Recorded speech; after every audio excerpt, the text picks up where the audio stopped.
kushindana wala kwa majivuno, bali tuhesabu wenzetu kuwa bora kutuliko. Kwani si vidole vyote hutoshana matendo yetu na maneno yetu yawe ya mwelekeo mzuri na wenye subira. Msitende lolote kwa kushindana wala kwa majivuno, bali tuhesabu wenzetu kuwa bora kutuliko. Kwani si vidole vyote hutoshana matendo yetu na maneno yetu yawe ya mwelekeo mzuri na wenye subira. Tufuate mfano wake Yesu na tuyafikirie maneno kabla ya kutamka.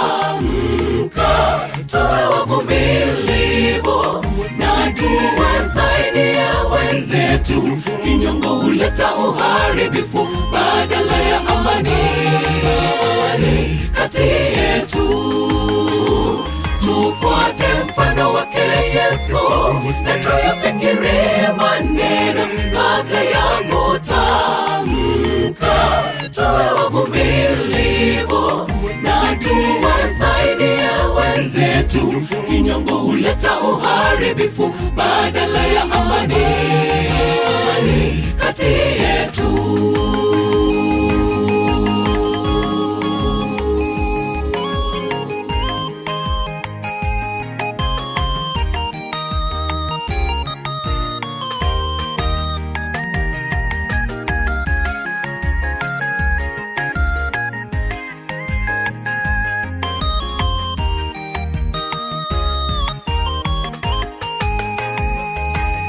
Maneno ya kukosa subira huleta hasira na mioyo mizito, yote yatakurudia kwa mavuno mabaya.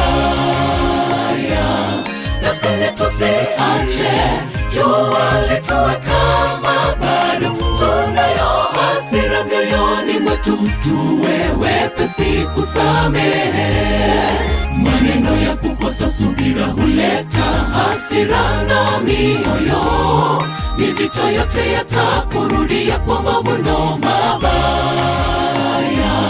Nafsini tusiache jua litoweka kama bado tunayo hasira mioyoni mwetu, tuwe wepesi kusamehe.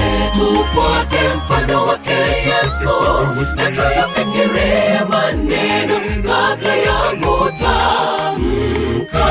Tuwe wavumilivu na tuwasaidie wenzetu. Kinyongo huleta uharibifu badala ya amani kati yetu.